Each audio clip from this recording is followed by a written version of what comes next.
Hello, my friends, and welcome to today's emergency episode of the Barry Trump Show with some invisible nerds. They haven't come yet, but they will. They will, because we have a thing or two to discuss. It's been a busy bit of time since last we saw each other. I'm very happy to be here, and I guess this is what it takes to pull me back in. Hey, Jen. Hello. I was just I was just saying how good it is to be back and to see everybody, at least theoretically, Yeah. and that apparently it took the announcement of Christie's not bid to lose Mm. the Republican nomination again to get me out of hiding.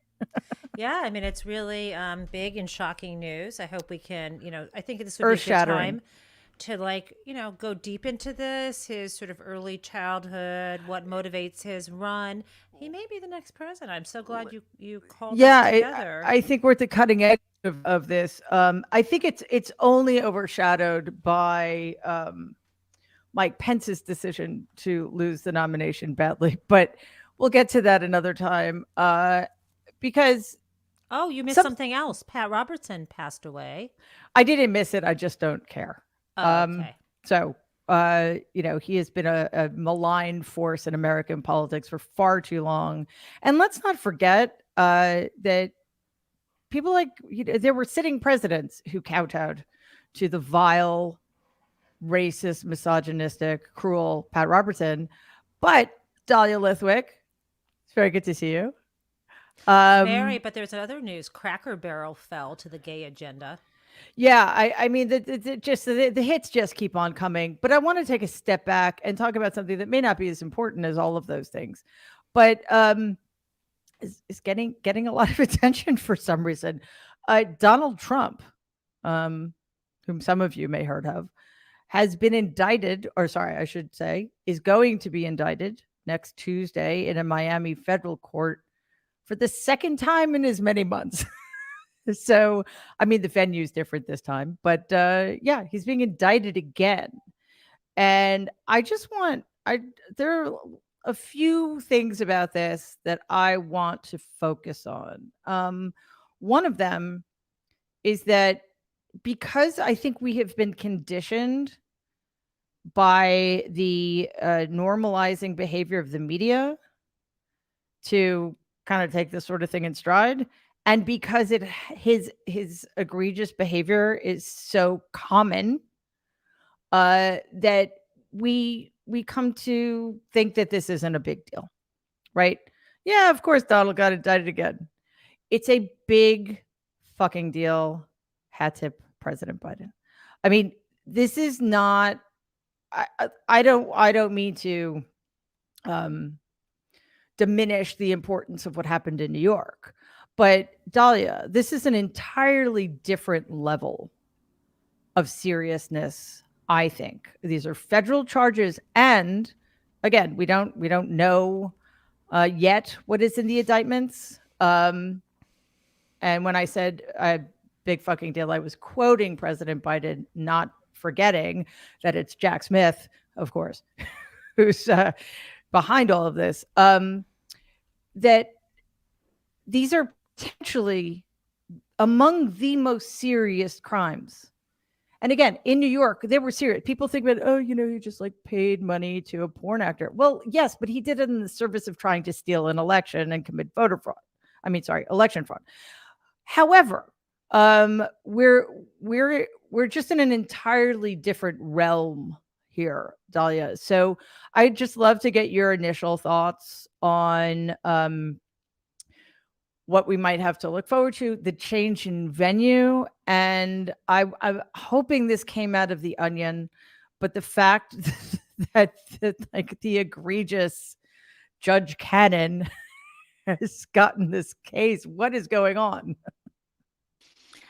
I mean, I don't know what's going on, and I don't know about you all, but I've been like podcasting for 4 hours and no less now. Like, I feel like every time I get off Slack in order to podcast, I miss 7 more beats. So there's no way to stay ahead of this story. I don't know if you all saw that some of his lawyers just resigned, like in the last few minutes. Trustee, yeah. What? So Tell. yeah. Hold on one second, and this is Okay. literally This is making me the so world. happy. This is the world we live in now. Hold on one little second. Do you think it and was a I'll- transcript of that audio tape that made them resign? You think? Well, Well, I'm we'll get to seeing that in a second. Tim Collins on Twitter breaking Jim Trusty and John Rowley have resigned from Trump's team, saying a joint statement. They tendered their resignations this morning. I think they're saying that it's because of the change of venue to Florida, but I'm not sure how much that holds water. But I just like putting out there that happened in the 4 seconds that you guys were like putting your mics on. So like, let's be super clear that this story is changing by the second. I think the one thing, hi Waj, I think the one thing I would say, Mary, is that I think you've identified the central problem, which is the fact that the twice indicted president, twice impeached president, indicted in New York, found civilly liable for sex abuse, and like under scrutiny in Georgia and Manhattan for, other abuses.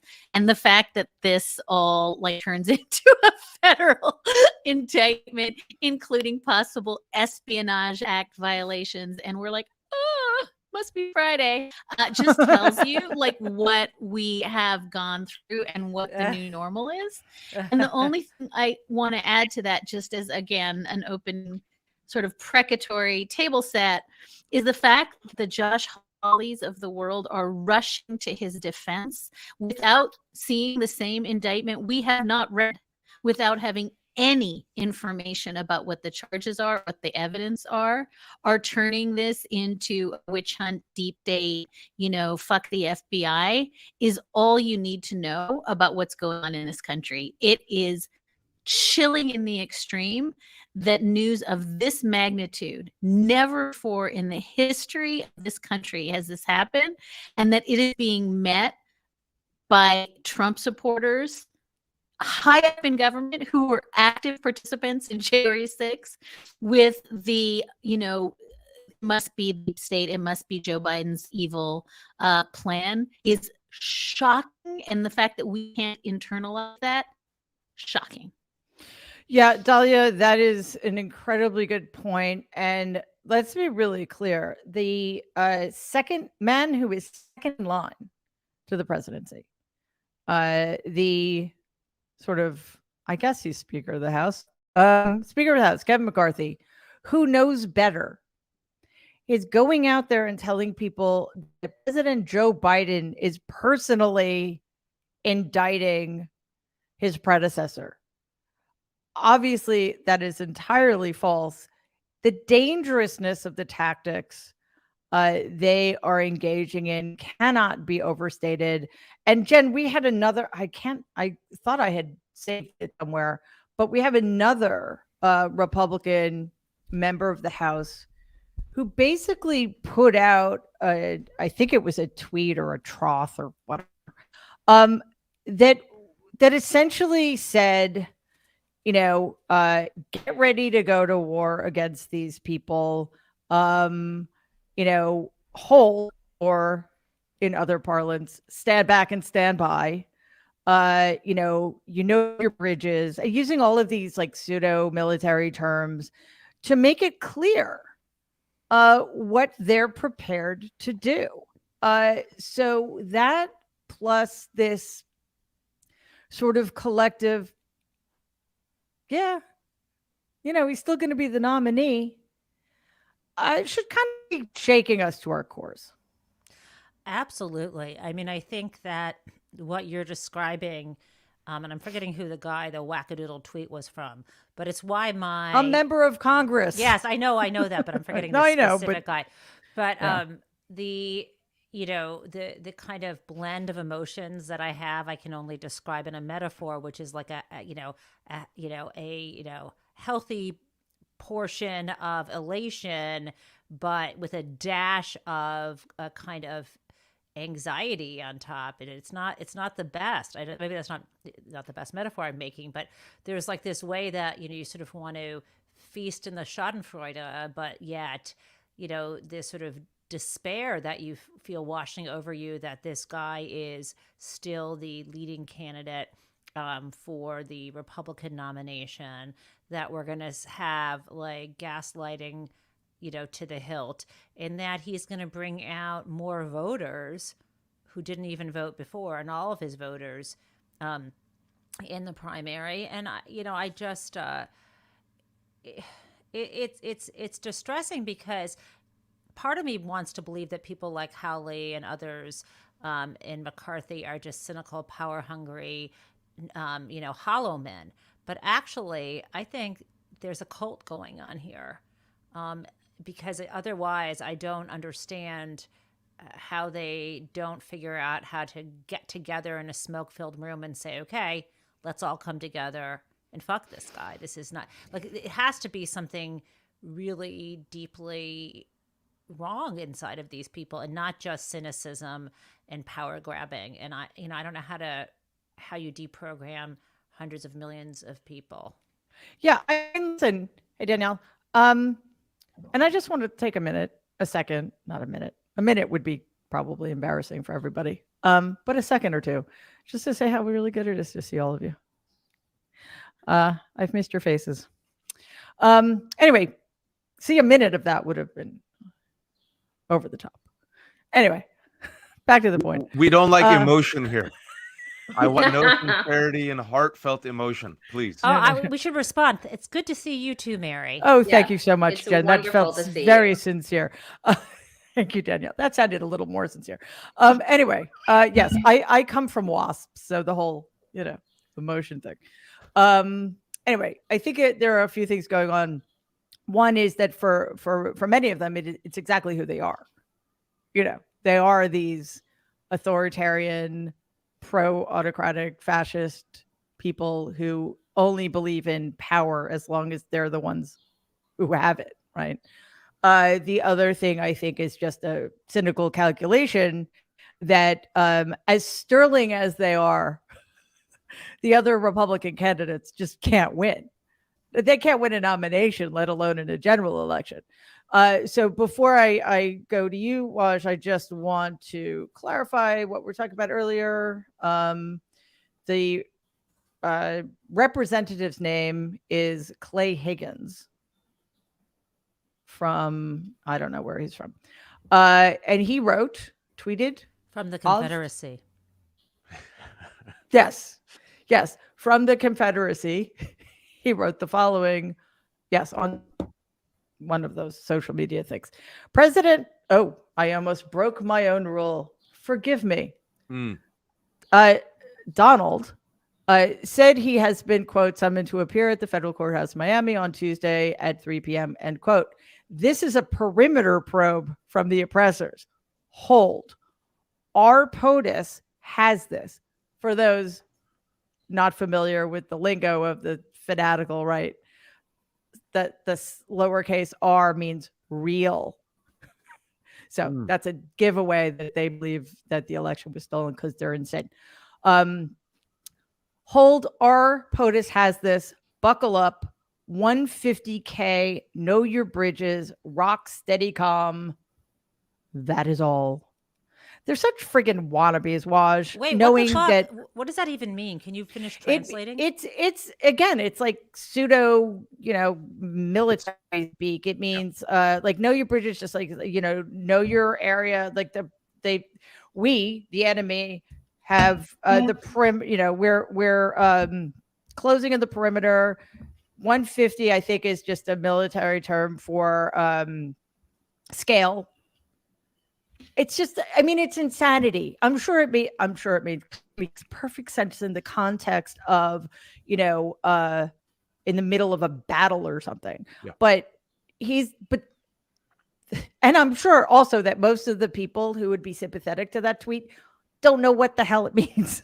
Because it's actually unsubtle language for militias, armed militia talk. So it's Jeff Chartlet, who's an author, said it's basically a call to these armed militias for civil war.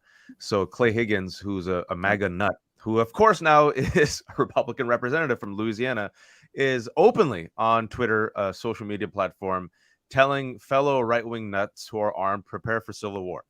And going off of what you all were saying is, what we've talked about on your program a lot, Mary, is stochastic terrorism. And we've used the word about white vigilante violence. And we've talked about how they've primed the pump, essentially radicalizing and weaponizing the GOP base to basically prepare for such a moment. The sneak preview and the dress rehearsal was January 6th.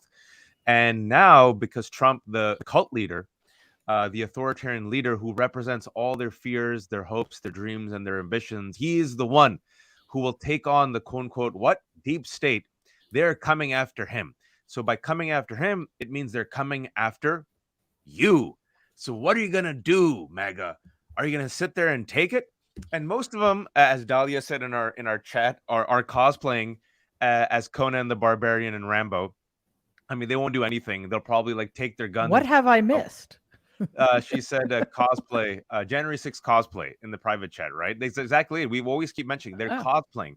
It's like John Wayne. It's a great metaphor is John Wayne, Trump, Mike Pence coming out with the Harley Davidson earlier this week, right? It gives you, I mean, Daniel couldn't help but laugh. It gives you really an insight as to how they view themselves. They're like, why can't we be like John Wayne? And you're like, John Wayne was an actor, a failed surfer who got injured. And a fucking racist. He was a horrible human being. Horrible human being who was an actor. He's a fake character. Rambo is fake. Rocky is fake. They have a statue of Rocky in Philadelphia. He didn't exist, right? But it gives you an example of their mindset, like the Gary Cooper type, an actor. Donald Trump, the actor. Ronald Reagan, the actor. And so now they're going to cosplay as this militant Jesus, right? And so that's what we should be worried about because, yes, even if Trump goes down, what we've seen is that Trumpism will last. DeSantis and others. And like I think you were mentioning, Mary, Trump is still the number one honcho. He still leads in the polls. They realize that this will not taint him. All the polls show that Republicans don't care. So he's going to be even with perhaps multiple indictments, because we don't know what's happening in Georgia. We don't know what's happening January 6th. I think he's going to get screwed on January 6th because Mark Meadows sang like a bird. His lawyers just resigned as of like an hour ago. CNN like 2 hours ago showed that they have tapes. They have tapes, him on tape openly saying this was classified, but now it's top secret stuff. He's like, I'm like, you're so stupid as a criminal. I love it. Nothing's going to happen to him, Mary. Nothing's going to happen to him. But what we have to worry about is the radicalization of the GOP, as you mentioned, that they've all, without even seeing the charges, all lined up behind them, except Romney. I'll give Romney credit. He's the one who came out today and said, well, if you're given multiple warnings and you still do it, duh. So I think this is where we're at. And this is why our warnings of the past year, especially on your show, will unfortunately come to fruition. And I hope the institutions realize it. I don't think they will. And so this is why we should be worried, is that even though they're cosplaying and most of them are cosplaying, we know that all it takes is a few people to pick up the gun. And we'll see random acts of violence, such as we saw on January 6th. And what happens when these institutions, such as Judge Cannon right now, if there's a Supreme Court, if there's judges, if there's law enforcement, if there's elected officials in these institutions who are beholden not to the Constitution and law and order, but to the Trump and the cult of Trump, this is why I think it's going to, I've been saying this since yesterday, hold on to your butts, folks, to quote Jurassic Park. It's going to be a wild and bumpy 2 years. And the final thing I'll say is, Mary is an excellent author. Congrats, Mary and Jen. I've been lucky enough to read their romance novel. They sent me the first chapter. I don't read this stuff, but it's actually really good. It's like well written. And in the first minute, you have the teaser and all this great stuff. So the Substack romance novel of the summer is coming out. No Congrats spoilers, Waj. Mary and Jen. I said nothing. Mary and Jen and EJ. Thank you, Waj. It's actually getting better because you got a rough draft. And we started. I actually think that this is much more important than the breaking news we're here to. Just kidding. I'll talk about that some other time. But I do appreciate the what is that word for the thing you just did? Compliment. Shout out. Thank you. Shout the out. shout out. The compliment. Thank you. Just take it. Yeah, just take it. And also, you didn't mention the Substack is called Backstory Serial. You can go to backstoryserial.com to get there. And the romance novel that Mary is writing, I'm just editing, E. Jean is doing the comments, is called The Italian Lesson. Okay. Thank you, Jen. Much less importantly, Donald Trump is being indicted because he's a traitor.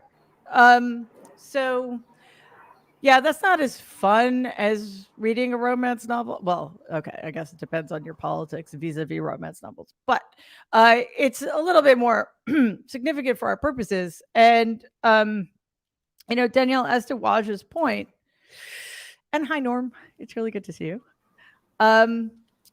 This is what's happening now is going to be a test of this country's ability to set itself right, a test that we have failed repeatedly throughout the centuries. And I think one of the aspects of this that makes the situation so fraught is that we know that the more Donald gets indicted, the more the base will cling to him. But we're seeing that that's also true of the entire Republican Party. I mean, with the exception maybe of Mitt Romney, and let's not give him too much credit for anything. They're either going to say nothing or they're going to do what Hawley and Higgins are doing, explicitly not just supporting him, but going after the mechanisms of the institutions that, for better or worse, are necessary, at least at this moment, to get beyond this very tragic circumstance in which we find ourselves. So then it's up to the Democratic Party and the media to get it right. And I worry about that. I worry about that as well, because the media in particular hasn't been able to. And, think about it, Danielle. I mean, yes, Roger is correct. Dahlia is correct. January 6th was a dress rehearsal. Actually, it wasn't supposed to be, though. It was only a dress rehearsal because they didn't quite succeed. But I think the real test, the very first test we failed, was that when Donald, during a debate, I think the debate in which he gave President Biden COVID, would not come out against the Proud Boys. So with that track record, I mean, what? Okay, sorry. We just have some more breaking news. Mm-hmm. Thank you, Waj. Wal Nauta, or whatever his name is, the valet. Oh, he's also been indicted. This is the valet, I guess, who helped move boxes, and this is also the person who accidentally emptied an entire pool into, how does that even happen, by the way? As one does, Mary. I'm accidentally going to make sure that drain their pool into another room. Who among us, indeed? And also, who drains a pool? Doesn't matter, Danielle. In October in Florida, yeah, it doesn't make any sense. So this is a fast-moving story, obviously, but I think the fundamentals of it remain the same. Are we equipped to handle this properly? Because I've been every time I see this question, it makes my head explode. Can America handle it if Donald gets indicted? And actually, the real question is, can America handle it if he isn't indicted? Well, thankfully, we don't have to ask that question anymore. Yeah, I think a couple of things. One, can the country handle it? Yeah, the country has handled riots and racism and mass shootings and school shootings and a global health pandemic. We're not a bunch of fucking toddlers. So let's stop placating to a small minority of a minority that can't handle seeing, rainbow flags in Target, right? That is not the makeup of America. Most Americans are actually really gritty and thoughtful and prepared. and have been prepared, sadly, since January 6th for the next iteration of whatever it is that the MAGA America, had in store for us. And so, to go to your first point about, will the media and Democrats lay out the case? Honestly, no, the media is going to do what the media does, which is why, we all join your show, Mary, and why, Waj and I have our podcasts, and, and folks have other podcasts, because we utilize the platforms as independent media personalities in order to share the truth that cable news is not going to do. Right? Like, you see who CNN had on last night for, segment after segment, just pushing lies from Trump lawyers. And that's what they were doing. So, for folks listening, if you want truth, then go and support independent media outlets, right? And independent voices who are doing the work, because mainstream media is not going to deliver it to you. What will Democrats do? I think that I've seen a lot of members on Twitter. I think that the White House is going to remain quiet, as they should, because it is they are a separate entity and a separate branch. And unlike how Donald Trump and the Republican Party tried to weaponize the Department of Justice under both of Donald Trump's attorney generals, this president isn't going to do that. And so I've heard, other Democrats come and take to social media to say this is what it looks like to live in a democracy, right? What would it say, not only to Americans, but to the world, that if you had those documents and refused to return them, because the point here is the refusal to return, right? This wouldn't have been an issue and wouldn't have become a criminal case and a criminal indictment had, when the National Archives said to Donald Trump, return said documents, if he had been like, my bad, we had a packing error, and you can come in and collect whatever it is that we have. But no, what did he do on the audio that we've seen heard from CNN? We heard, oh, look at this. Look at my secrets. I could have declassified them when I was president, but I didn't. And so here are my secrets. Look at this. It's Millie. Look at this. It's Iran. In his own goddamn words. I mean, So if he wasn't such an egotistical, braggadocious piece of trash, right? Like, Donald Trump wouldn't have written his own eulogy as it pertains to this case, but he did. So I think that what the Republicans are doing with their cosplay, with their call to arms, with their bullshit, is all of it is projection. It should be paid attention to, because they are a violent bunch of people, but all of it is projection. It is bullshit. If they had the goods on Hillary Clinton, then Bill Barr would have indicted Hillary Clinton. If they had the goods on Obama and Biden and all of these people, then when they had control over the government under Donald Trump, all of those people would have been indicted and on trial right now. But you know what? None of them are. That's right. Yeah, I it was my first tweet last night. It was just a picture of Hillary Clinton during her 11-hour testimony at the Benghazi hearing, like this. And it simply said, for those of you keeping score at home, 0 indictments, 0 counts. So, Norm, I think Danielle's absolutely right.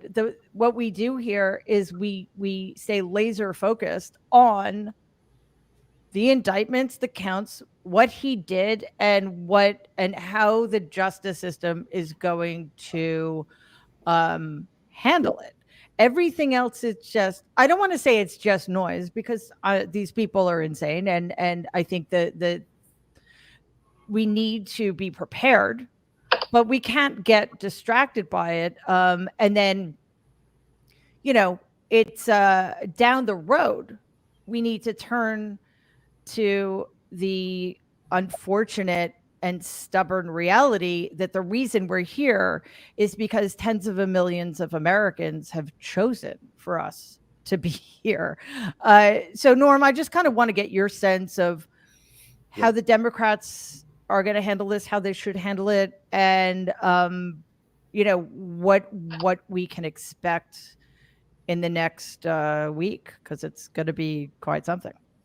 So on a whole host of areas. First, this was a giant shoe to drop. It's not the only shoe that's going to drop. Yep. It'll take a while before we see something in Georgia, because I think we're looking at a blockbuster case. But that's going to come up. And we don't know in this instance for certain whether Eileen Cannon will be the judge throughout all of this. What I'm hearing from a lot of people who know the procedures down there is it's more likely than not, but it's also possible that she was put on this for an arraignment because she's familiar with the case, and that there will be another judge. If she is the judge, the greatest threat is that she can delay this past the election. But if that's true, I think there is a real possibility we'll see another set of indictments in Washington involving January 6th. That trial could come first. We're going to have a bunch of trials. What we also know is that 20 Secret Service agents assigned to Trump testified in front of the grand jury, were called in front of the grand jury. What we know about Walt Nauta is that Trump has said that he was indicted, and it is probably the case. But we also know that the maintenance man is the one who physically drained the pool. And if I were a maintenance man, probably with Donald Trump making $15 an hour, if that, I had some FBI agents talk to me about what obstruction of justice means in terms of jail time. I might decide instead to talk a little bit about who ordered me to drain the pool and make sure it went into that room. And I would think that Donald Trump is not just upset because of this indictment, but understands that there are a whole lot of people, including Mark Meadows, spilling their guts about him. So there's going to be, I think, some reckoning to go here. If I were Democrats, and particularly, of course, Senate Democrats who have the ability to hold hearings, but House Democrats as well, one of the things I would want to do is to make sure that you counter over and over again the argument that Trump and the Fox people are saying, and many others who support Trump, that Barack Obama had all these documents, Joe Biden had all these documents, Hillary Clinton had top secret information, and point out the differences when you have the information and turn it over immediately, including Mike Pence, and when you stonewall. But the other point that I would make here is we only know that we have this indictment. We sort of know the areas. We know it includes the espionage count. It has not been yet unsealed. When it is, my guess is we're going to have even more powerful documentation of what went on here. And what went on here includes, as we now know from what we've seen with the transcript of the discussion that Trump had with Mark Meadows' people when he was doing this interview about his book, that he had a top secret document about our tactics if we went to war with Iran, that he said he knew was classified and not declassified, but also if that document had been shared, bad enough with Saudi Arabia, but with Iran, then we're talking about one of the most dangerous breaches of national security in our history. And it is a serious threat to our national security. So we're looking at more than just, I took a bunch of documents and I shouldn't have, but tough shit. Or, yes, I did some obstruction and covered it up. And by the way, we still don't know what's at Bedminster. In Ivana's grave. Other shoes. But we're really talking about betrayal of the most secret, important elements of America's national security.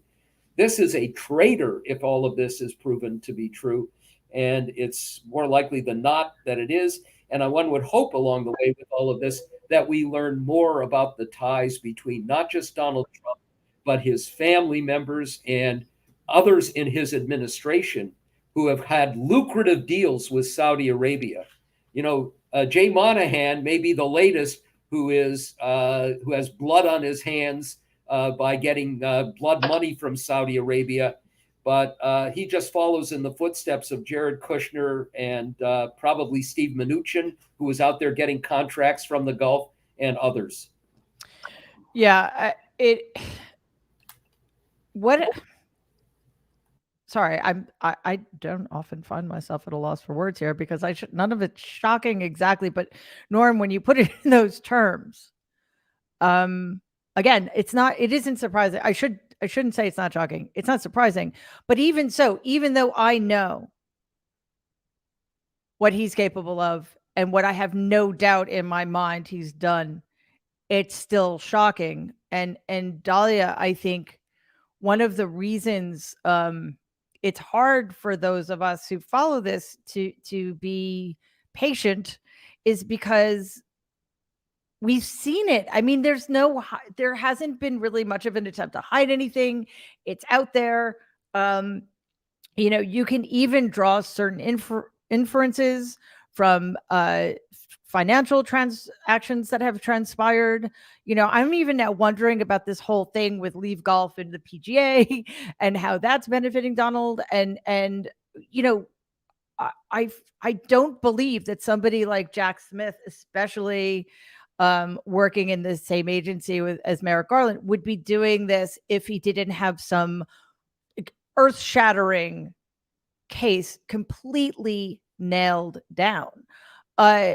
So I mean, sometimes I think that the simplest thing to do is just to say to people, listen, if you had done this, if I had done this, if anybody but him had done this, you would have been in prison already and you'd be in prison for the rest of your life. So, how do we wrap our heads around the fact that if the indictments are as serious as we have every right to assume they will be, and probably worse, this guy is still going to be roaming around undermining the American people's faith in the justice system and in democracy.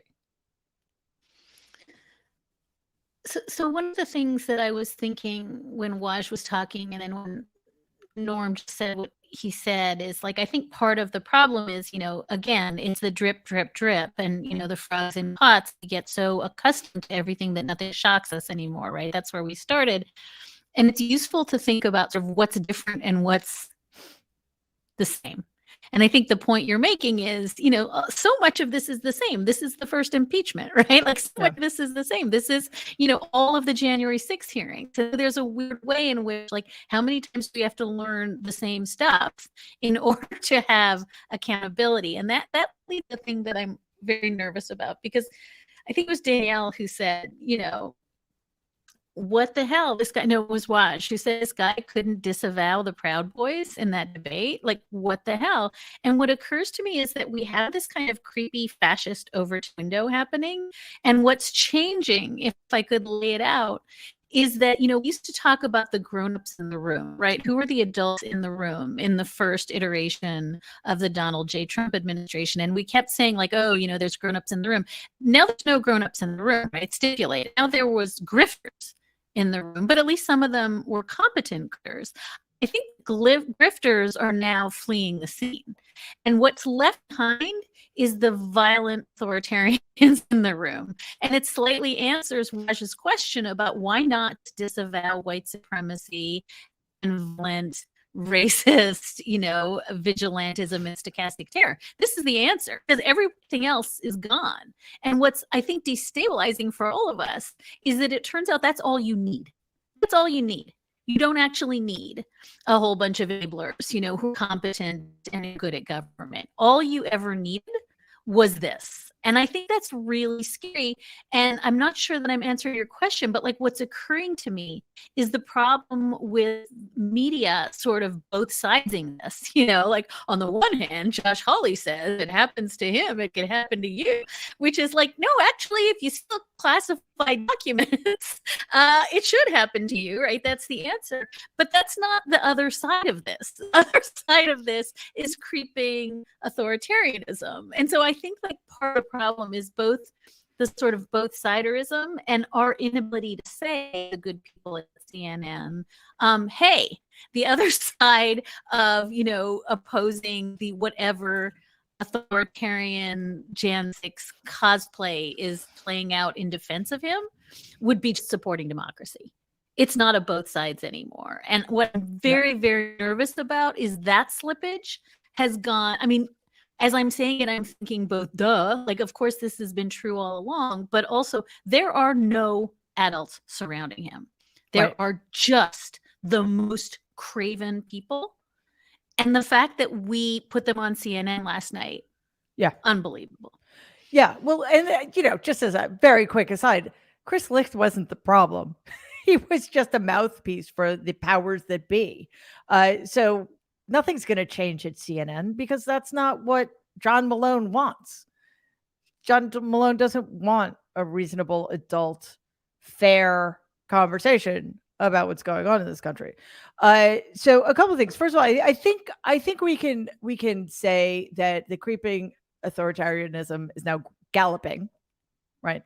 And that Donald has never had any adults surrounding him. I mean, starting with my grandfather on down, it was always people who knew they could get something out of him, who found him useful for whatever their own ends were, and that any real adults were sort of left waiting to see if it would benefit them, and then if it didn't, or if Donald found them insufficiently loyal, they just sort of fell away. So yes, his circle has continued to get smaller, but as Dahlia points out, it's also gotten worse, which is really shocking because it's always been very, very bad. So, to knowing that this kind of what we're hoping for here is people on the right side of things to start speaking with passion and vehemence and unequivocally about the dangers we're facing is a little worrisome. Just a quick thing, as Dahlia pointed out at the beginning of the show, Trusty and one other of Donald's attorneys has resigned. I don't think we know why yet, but Donald has hired Paul Manafort's attorneys.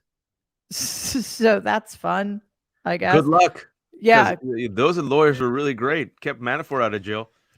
Yeah, he needed a pardon in order to get away with the murder he committed.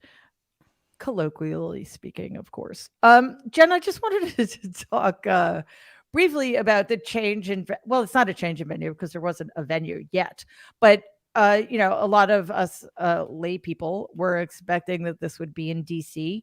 So one thing, why Florida? I mean, I think why Florida is evident, is self-evident in some ways, but if you could explain why, but also, is there any potential that other charges might be brought in DC? And we already have seen one of the downsides of Florida, and her name is Judge Eileen Cannon. But are there other downsides or benefits? Yeah, so my expectation is that all of the charges under the Mar-a-Lago documents case are going to be here in Florida or there in Florida. And I can tell you my reasons in a moment. And I think that the January 6th case will be out of DC. To me, there are many benefits to being down there in Miami. Some of the defendants, like now we hear Walt Natta, the valet, might have been charged. He's located there. And it's, in terms of venue, the case law can be mixed in some instances, but a lot of these cases, for example, any false statements or concealment under 18 U.S.C. 1001, which is kind of like perjury, but not in court, like when you lie to the FBI, you really need to bring that case where the lie was made. So to me, it doesn't make sense to split this up in that way. Another issue, I think, in a practical matter that I haven't heard brought up is, you don't need to extradite him out of Florida. Now, I know he did show up for court in New York, but, there he is in Florida. It won't be difficult to get him there. Plus, I think you don't want to lose a change of venue fight. There are lots of reasons why most of this action took place in Florida. He did fly out of Washington, D.C. on the 20th. So the actions he took, he was located there. So when you look at all the different statutes, even though some you could have probably brought the case in D.C., the bulk of it seems safer to be in Florida. As for, Eileen Cannon, we'll see. I don't know if she actually has the case or not, but I think what folks were saying earlier, that it might make sense. And look, she's been slapped back before. I don't think she can fight the fact that it's a rocket docket. Yes, a judge can do what a judge can do to make legal determinations about timing and about evidentiary rulings that could favor one party over another, but that could also happen out of DC as well. So, for all the reasons I mentioned and probably more, it makes sense to just have that case be in Miami and let DC be the venue for the January 6th insurrection and related charges. Yeah, Norm, I don't know if you had a chance to look at what Danielle wrote in the chat, but the two lawyers who resigned are claiming that it's a logical moment for them to do so. I mean, I again, as it's, and I know nothing about this, so that's just why I'm asking you. Lawyers have to be, have passed the bar in whatever state they're practicing in. Is that not true if it's a federal case? They could try this case. They could have done this. Trustee's been all over the airwaves defending Trump. There are a couple of possible reasons for this that I could speculate about. One, which I think is more likely than not, is that when they saw the indictment, they saw that Trump had lied to them. And if you start lying to your lawyers, these are lawyers who know that they are in a very bad spot and that down the road it is going to damage their reputation deeply. That's one possibility. Another, Mary, which I think you would know well, is that he told them he wouldn't pay them, that they'd have to do this pro bono. No. Norm, come on. Seriously?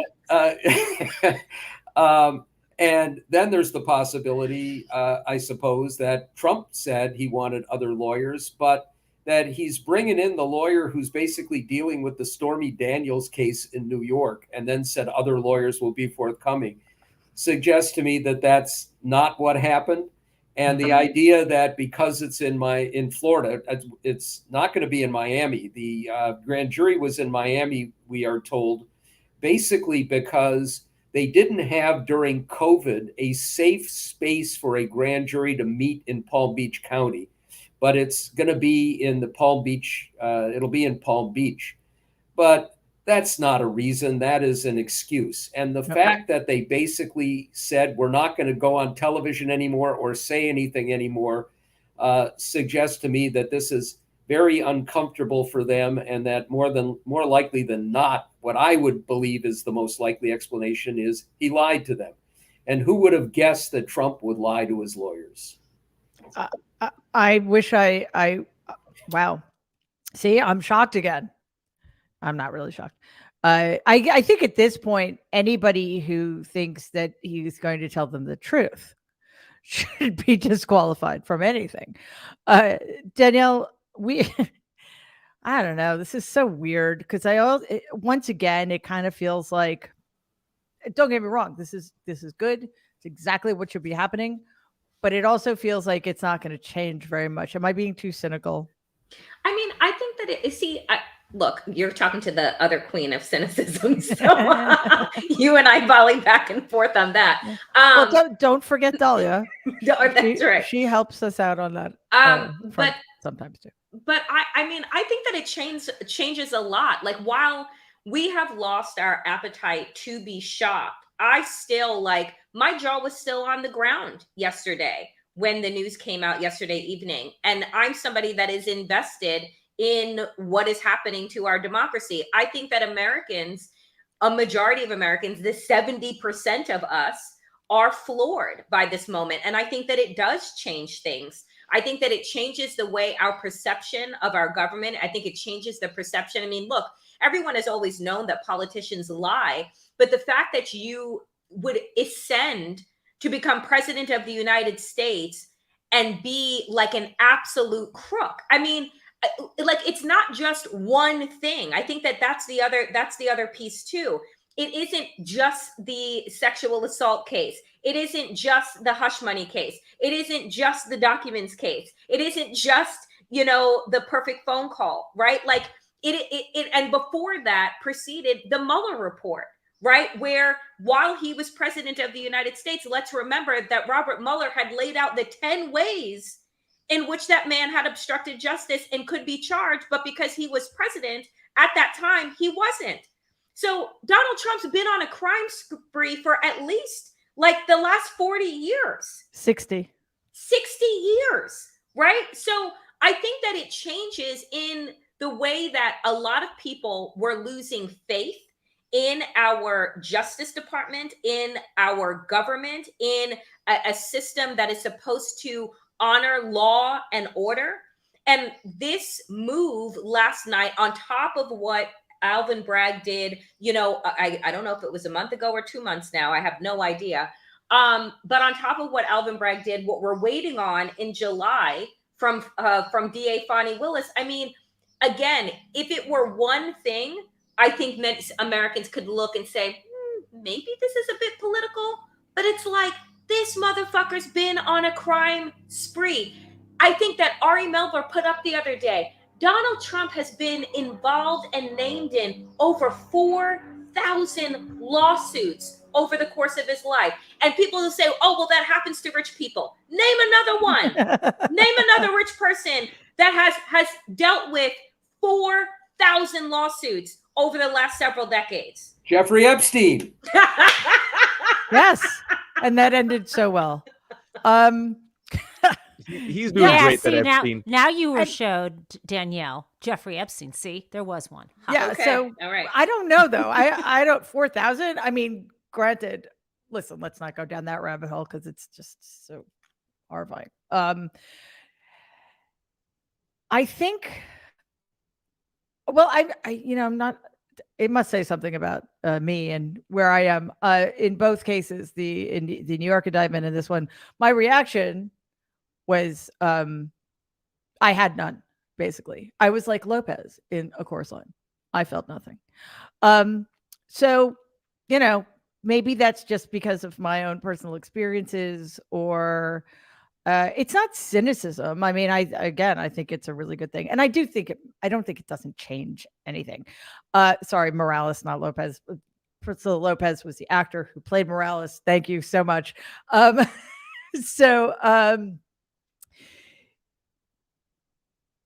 don't think that my reaction is my reaction is absolutely an outlier for sure. And I think that I just wanted to, in terms of why we got here. Okay. Somebody on MSNBC said last night that, the problem is not that it's taken so long.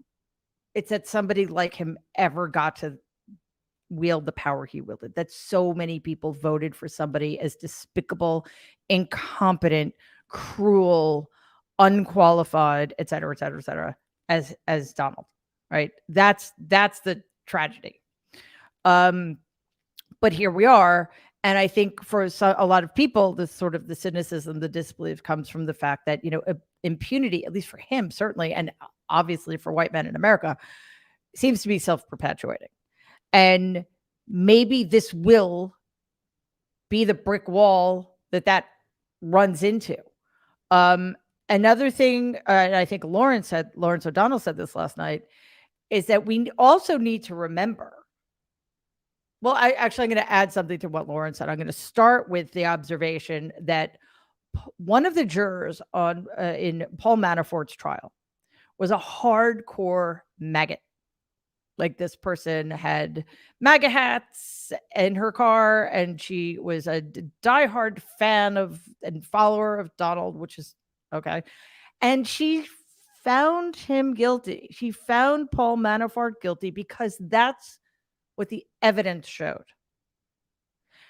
In the civil case, the E. Jean Carroll civil case, people think, oh, it's Manhattan, you liberal bastard. No, sorry, guys. The jury pool was from all over. And this is what Lawrence pointed out last night. Staten Island, which should be part of New Jersey. Yeah, sorry. voted for Donald. Like 90% of people in Staten Island voted for Donald. So there have been instances in which people, when they are in a situation where that kind of profound responsibility lays with them, do the right thing. So, that's something to keep in mind. And, I want to go ahead, Norm. Just a couple of caveats on this. Mhm. One is, if Judge Eileen Cannon is the judge, there are many things she can do to screw this up, including both delays, not allowing evidence, infecting the jury pool in different ways. Having said that, I would argue that even if it's a hung jury in Florida, if it's a 11-1 or 10-2, and it's basically because two MAGA jurors took the opinion going in and were allowed in by the judge, that I don't care if he has an AR-15 and mows down everybody on Fifth Avenue in broad daylight, he's our president and he's innocent. If that's the case, it's still enormously damning and damaging. And I think it is more likely in any event that he's going to get convictions in these other cases that are going forward. His life will be hell from this moment on. And for that, we can all be very grateful, given the damage that he's inflicted on us, on the country, on people trying to get into the country. And that's leaves me at least a little bit happier today. Yeah, absolutely. And, I think it's safe to say that his life has been hell for quite some time now, and it's only going to get worse. Waj, go ahead. I mean, I just want to echo the fact that I think it is important that we take a moment to acknowledge the fact that our cynicism about Jack Smith, mine, and I'll speak for myself, when you're a person of color, you see a double standard of justice in America. And so the rise of Trump and the election of Trump and the fact that so many Americans betray decency and compassion and the rule of law for sake of white supremacy was not a shock to people like me and Danielle and others, right? I think the shock for many people, as you articulated, Mary, was not the fact that, 70% of the majority is pissed off, is the fact that so many of our Americans are fine with this. And how can we live in a country? And what does it say about America? And is this who we are? And the rest of us say, this is who we've always been. This is who we have always been. And the rest of us have tried to survive and fight these forces that have not allowed us to live with dignity and live up to our ideals, right? We love a country that doesn't love us back. So this has exposed us. And Donald Trump has exposed. Oh, wow. Danielle, you're going to let that slide? Danielle. I call him Danielle. Donald Trump has exposed that corruption, that elitism, that white supremacy, that cruelty. But I do think, and I think Norm's point is important here, that the fact that there's a former president, who is now twice impeached, and like we said, Dahlia said, drip, drip, drip, drip. We still haven't seen Georgia. We still haven't seen January 6th. And the fact that I think people did come out, right? Donald Trump lost. He lost the 2018 midterms. They lost the 2022 midterms, right? This does eat away, Mary. And when you do line up the facts, like you mentioned, even in a place like Staten Island, which you say belongs to Jersey, and I don't disagree with you. It's one of those situations where I don't want people to feel like just because you haven't got this groundswell that it's not working. You have to chip away at white supremacy and the lies and the disinformation. And a reversal real quick is the Republicans did this to Hillary Clinton. For a year leading up to the 2016 election, they very deliberately trot out this strategy both in mainstream media and in the right-wing circles to say that Clinton is corrupt. Benghazi. In 2015, Kevin McCarthy said we deliberately did those hearings to harm her leading up to the 2016 election. And guess what, folks? It worked. So putting on my I hate being Machiavellian like this, but drip, drip, drip, drip, drip, leading up to 2024, Mary, all of this will create a narrative of corruption, traitors, deception, cruelty. And I do think, especially with the right wing going all the way off the cliff, because that boat, it ain't coming back, Mary. It's a radicalized, weaponized group. I do think that enough Americans, especially women, young folks, people of color, and those who are, I guess, Republican-ish, will realize what's at stake. And what I've always said, and I will say again on a hopeful note, is we have the numbers. When the numbers actually organize, we win. And in Florida last week, in a red district, teachers and Republican voters came together to say enough is enough to the bans against books. And they're the ones who actually killed off that movement on that school board at a local level in red state Florida, folks. We have the numbers. We do. Sorry for my rant. No, rant away. That's why we're here. But seriously, I think, at the risk of, actually, I haven't been here for a while, so nobody remembers what I used to say all the time. We are. It's not just that there are more of us, and the media really needs to stop pretending that there's a 50-50 split, and because it's just incorrect. But that okay, remember that thing I used to say all the time? I just forgot what it was, which might be an indication of the fact that I still need a bit of a break. But anyway, I think we need to remember that this is all of a piece. It's not just that they're okay with this unspeakably vast corruption.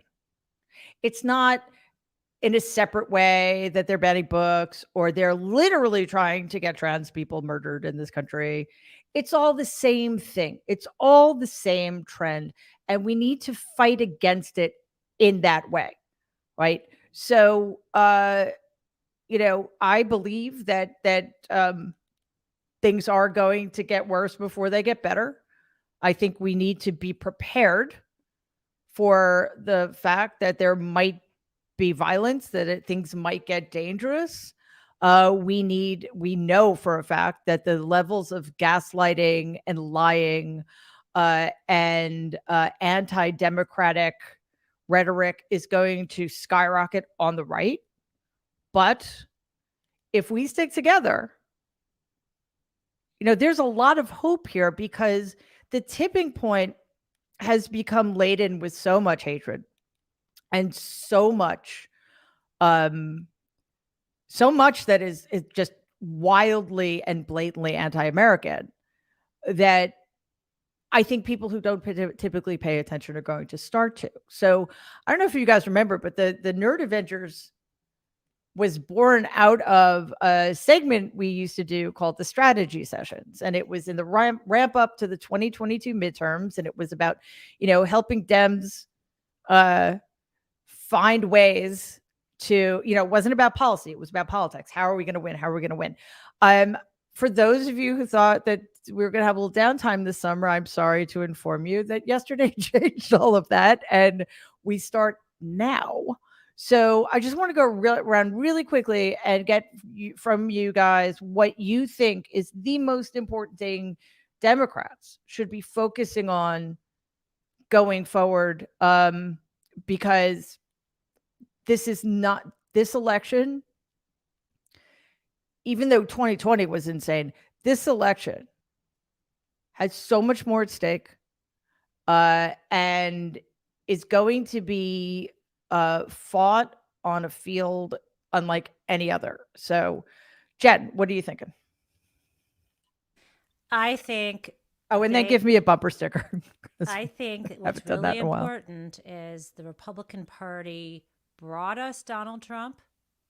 They supported and lifted him, and they're sticking by him, and they should be stuck to him. It's not just Donald Trump. So the Republican Party, the Republicans, Donald Trump, the Republicans leader, I don't do it enough, but, who was indicted? The leader of the Republican Party. Yeah, absolutely. Period. Yeah. Dahlia? I'm going to say the same thing I've been saying since the day we met, which is the courts. I'm going to say that the reason we have lean cannons in the world, the reason that we have so many of these problems, the reason that, please don't get rope-a-dope into thinking that yesterday's voting rights case made the world better for voting. It just didn't make the world worse. And that we have to, just as Jen just said, in addition to lashing the Republican Party to Donald Trump, I think lashing it to an incredibly corrupt, bought and sold, self-dealing court, and how easy it was to buy a self-dealing, corrupt court has to be a thing that we don't rank number 15. Yeah, no question about it. Wash.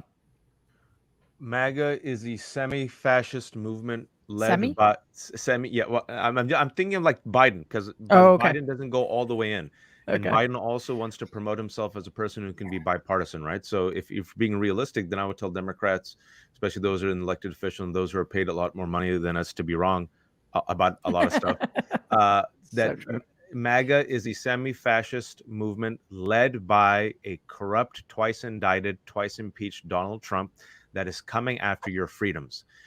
They're coming after Social Security. They're coming after Medicare. They came after our election. They're coming after women's rights. They're coming after our books. They're coming after democracy. Which side do you want to choose? And I think Dahlia is correct, is that by the end of the summer, I think it'll be unmistakable that the Supreme Court is part and parcel of the semi-fascist movement. And so the fact that the right-wing money has completely corrupted the Supreme Court, which will aid the semi-fascist movement taking away our freedoms, I think that will help Democrats. And my lament with Dahlia's similarly is they should be doing more to put this out in the mainstream ecosystem that Clarence Thomas, Alito, Ginny Thomas are thoroughly corrupt. I think it will only help them politically moving forward. Yeah, absolutely. Danielle? I mean, I will just say that Democrats need to seize this moment. I'll piggyback off of what Jen said. Like, the Republican Party is Donald Trump. Donald Trump is the Republican Party. There is no part and parceling at this time. There are no good people in the Republican Party. They stood for this man. They backed him up when he said white supremacist things. They backed him up after January 6th, and they're backing him up now. They are not the party of law and order. They are the party of destruction and anti-democracy. So I think that Democrats need to sing that on every mountaintop. They need to dive into the depths of every sea. They need to spread it across this country, up and down, and project it around the world that the Republican Party is anti-democratic, a bunch of anti-democratic grifting pieces of trash. And that is who they are. And if you want the rest of the country to look like the 30% of this movement, then, let them go. Yeah. Norm? So a few points. First, following on what Waters said, last night I was at the premiere of a new documentary called Against All Enemies that is about military and former military recruited into white supremacist and extreme movements. And it is an amazing, superb documentary and chilling. And that's the one thing that scares me the most out of all of this, that you have people who genuinely believe that they're protecting and defending the Constitution and have a lot of weapons, but have bought into a false universe. Second, just following on what Dahlia said, my first reaction on the Alabama case was relief. But then I share what Rick Hasson has written, which is, this is John Roberts giving a little bone to the rest of us, an important one, but affirmative action is gone. Because if he had basically said that outrageous, overt racial gerrymandering is okay, that there is no Voting Rights Act left whatsoever, there would have been even more of a backlash against an already embattled court that has no moral standards or standing. And this is just as he did with the Affordable Care Act, just trying to balance a little bit to keep the court from going completely off the rails. And then finally, I would say all of these Republicans, starting with Kevin McCarthy and the lineup of others, Ted Cruz, who made another, of course, absolutely vile statement, blaming Biden for going after Donald. But all of them have gone way out on a limb.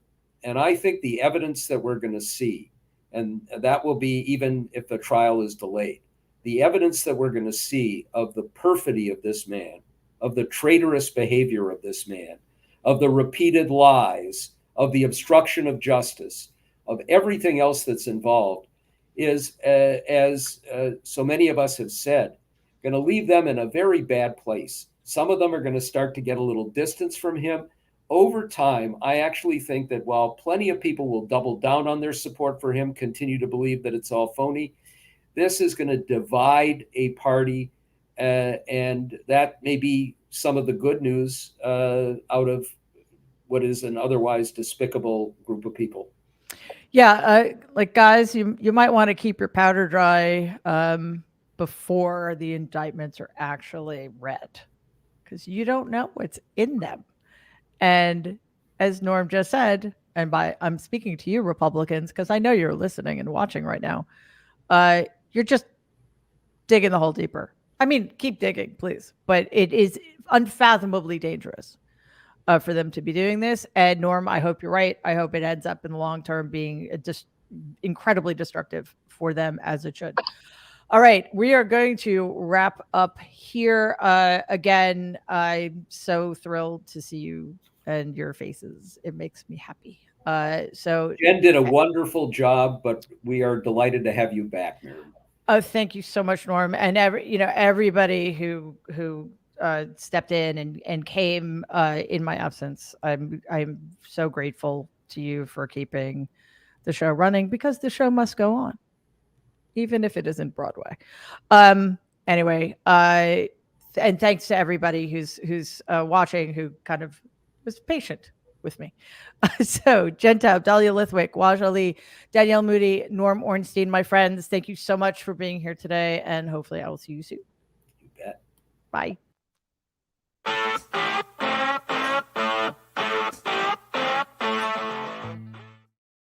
Well, it was so good to see everybody, and so happy to have you here. I appreciate your hanging in. And yeah, just a couple of quick things. As Waj mentioned, Jen and E.G. and Carol and I have embarked on a completely unlikely project on Substack. It's called Backstory Serial, and the three of us together are writing a romance novel called The Italian Lesson. I am writing it, even though I've never read a romance novel before.